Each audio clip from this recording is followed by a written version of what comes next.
Yeah, welcome to the press conference, DTM Race 2 at the Lausitzring.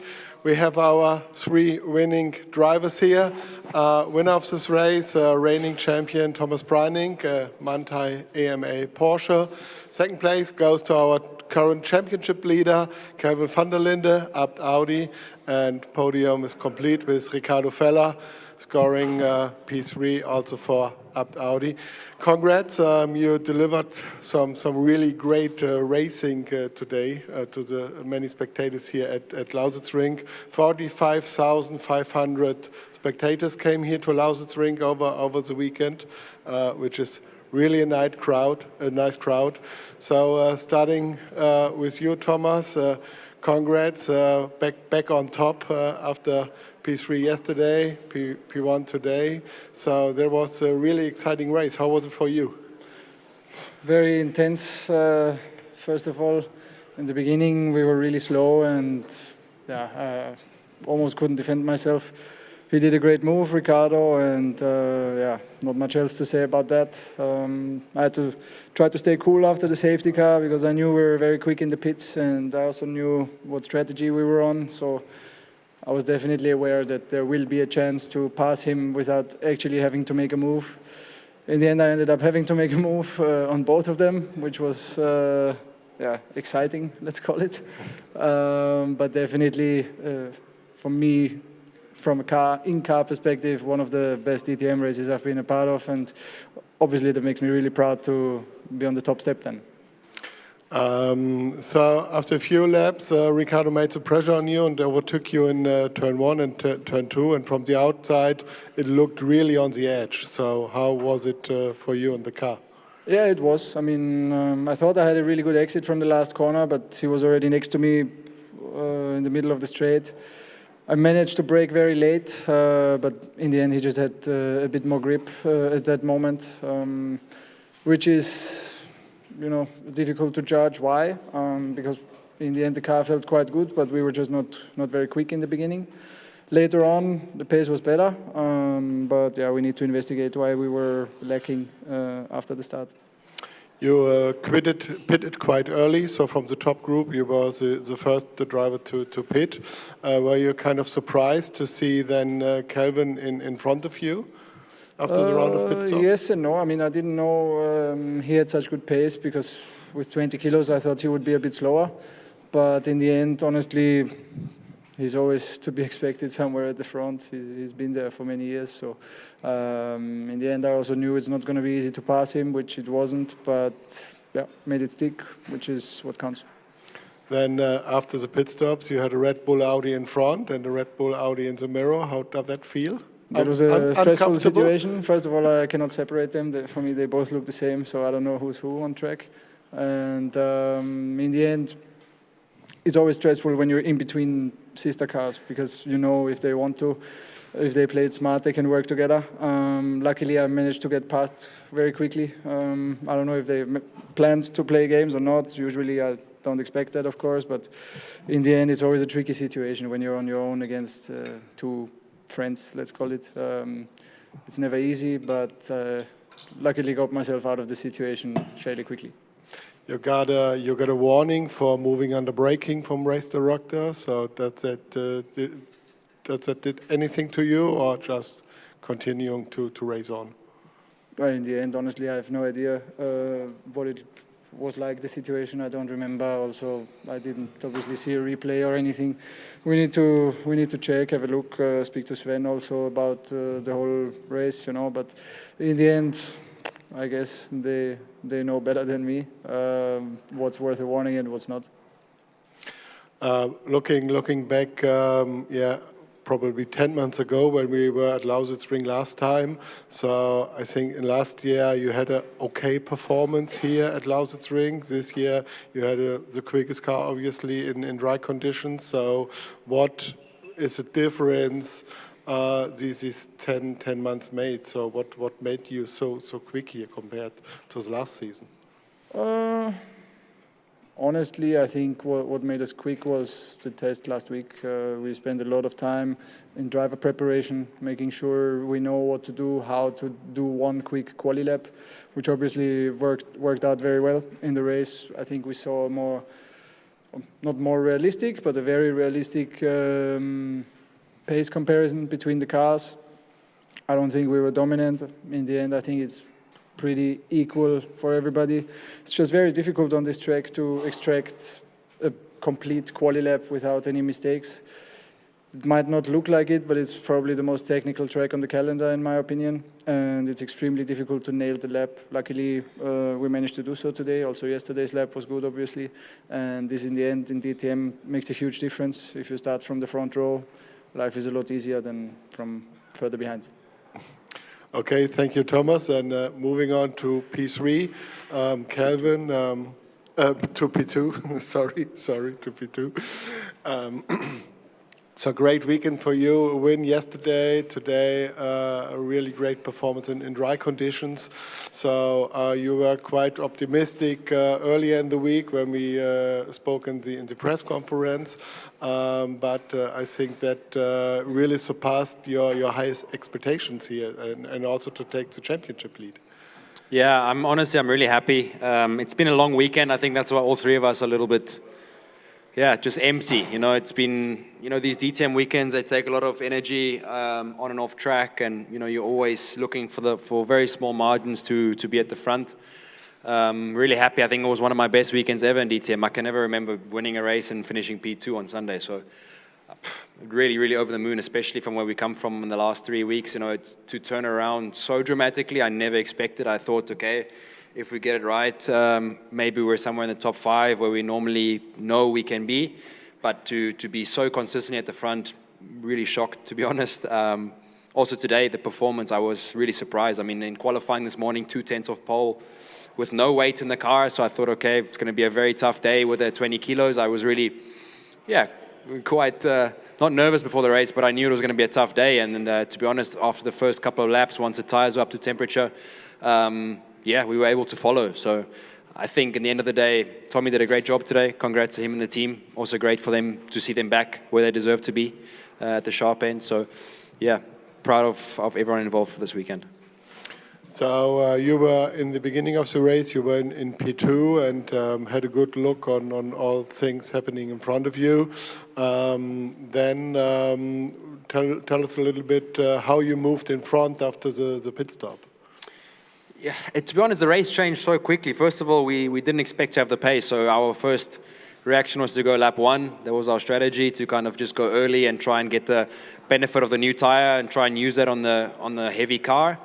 But then we saw, obviously, Thomas come in lap 1, so we didn't want to come the same lap, stayed out, gave Ricardo priority then on the pit stop as he was ahead. And then all of a sudden I found myself with a good rhythm, good pace, clear air. I don't know if they were fighting in that time, but came out in the lead. And I thought, wow, okay, here we go.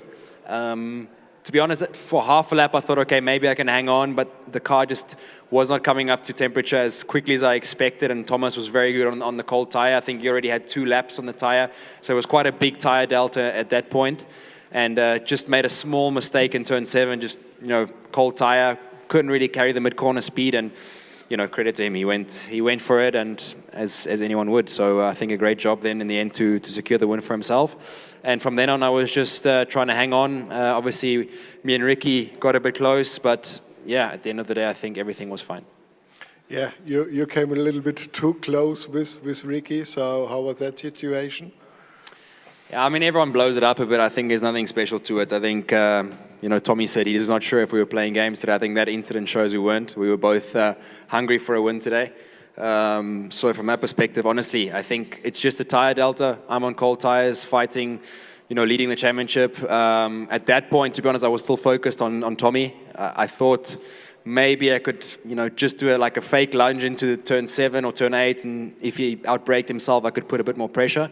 But he was rock solid, and then, just got a small touch from behind, which I didn't expect. But you know what? That's racing. I've done that many times, also in the opposite position.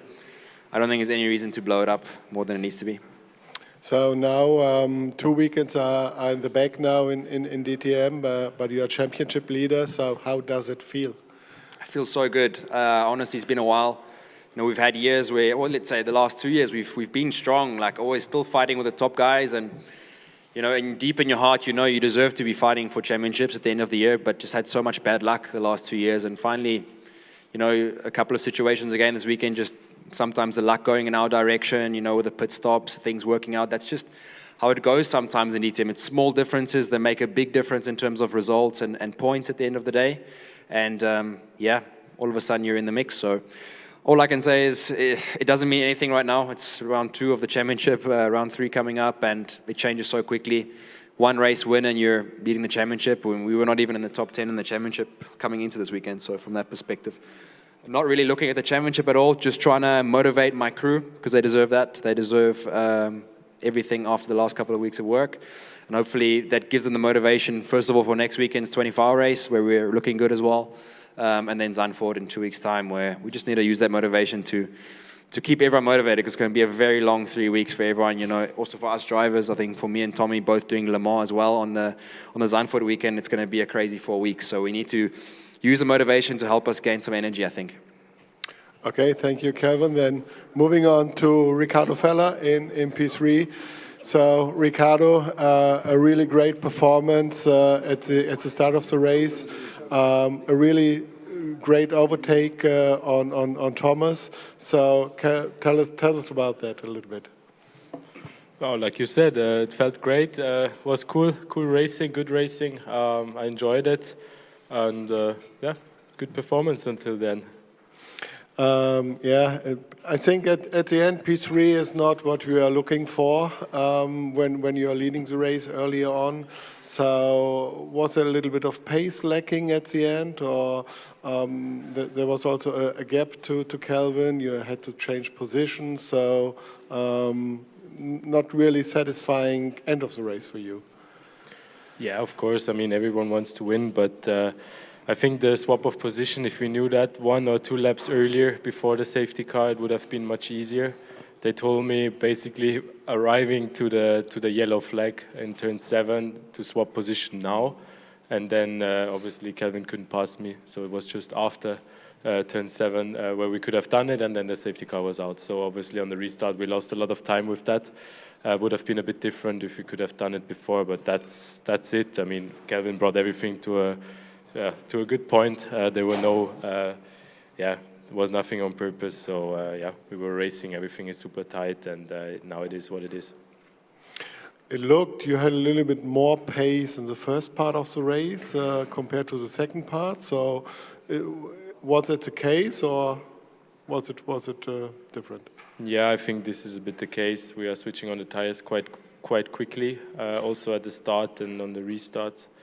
But after, I think we drop a bit more compared to the others. It's just a different approach, but I think in the end both can work. If we want to make up positions, maybe it's not bad to be spot on immediately. I mean, in the first stint before the pit stop window, it worked quite well, and after we were lacking a bit, especially to the end. Okay, then thank you. Are there questions from the floor? Sven? Yeah, congratulations to you guys. A question for Tommy. Would you have expected such a result ahead of the weekend, where it looked, especially in Oschersleben, very bad for you? I was confident going into the weekend, but I was also confident in Oschersleben, so we see how much that meant.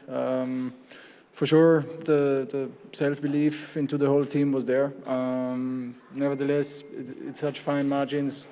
1/10 off in quali, you're not in the first 2 rows. So in the end, you always need to put everything together, but I knew we could do it.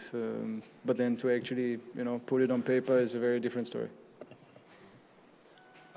Question to Kelvin. There was just a heavy rain shower going down. Would that have maybe changed the race a little bit? Would you have hoped for such a situation? Would that have helped you? And also for Tommy, how would the race have changed for you if such a rain shower has come? I think for me, before the race, if you asked me, I would probably say yes, I was hoping for rain. But now after the race, I'm quite happy with the pace we had in the dry. So to be honest, I really need to analyze why we were so fast. Like I said, in qualifying, we pulled out a decent lap. I was 2/10 off Ricardo and off Tommy. And in the race, it felt like I was on the same pace with 20 kilos more. So something was not matching either in qualifying or something worked really well in the race. But yeah, we need to analyze that. I don't know why that is, but yeah, I think I stick with the dry. I think it would have been better today. I think it went well how it was, to be honest. Usually I'm a friend of rain. I'm happy when the clouds break, but honestly, I couldn't wish for a better day. Yeah, question to all three of you. There was a situation in the race with the Lamborghini of Maximilian Paul and the Mercedes of Luca Stolz in the gravel. Everybody was expecting a safety car, but it was not coming. Do you think that the situation was handled in a good way? And was it a bit of a scary thing for you? Did you expect the safety car to come? It's a tricky situation. There's a good reason why there was no safety car, obviously, with the pit stop window open. So it's a difficult one, for sure. It's not ideal, but you also cannot say crashing is not allowed for those 20 minutes. You cannot plan it. So it's very difficult. Of course, it's not what you want to drive next to the towing truck and all of this stuff, but in the end, I think for sure in terms of safety, it's not ideal, but for racing, it's probably the way to go. So we need to definitely talk about it as a group with the race director and come up with a final decision and solution how we go from here. I probably wish the yellow flag was out 3 laps before. That's where Tommy overtook me. So, yeah, to be honest, I think he wrapped it up well. From my side, not much to say. I think we all prefer a race like this where it's fair. The quickest guy on the day wins the race. In Oschersleben, I don't think anyone was a fan of the result. It was just a pure luck race, and from that perspective, you cannot keep everybody happy. That's life, that's racing. I think we need to sit together in the future and maybe analyze ways which we can keep the racing fair and also the safety side in check. But to be honest, I think the way it was handled today was the right decision. Yeah, nothing to add. They brought it to a good point. Are there any additional questions? No additional questions, and have a nice weekend and the beautiful Eifel Mountains weekend for recovery for Zandvoort. Good luck for Nürburgring 24-hour race, and then see you in 10 days in beautiful Zandvoort. Thank you. Bye.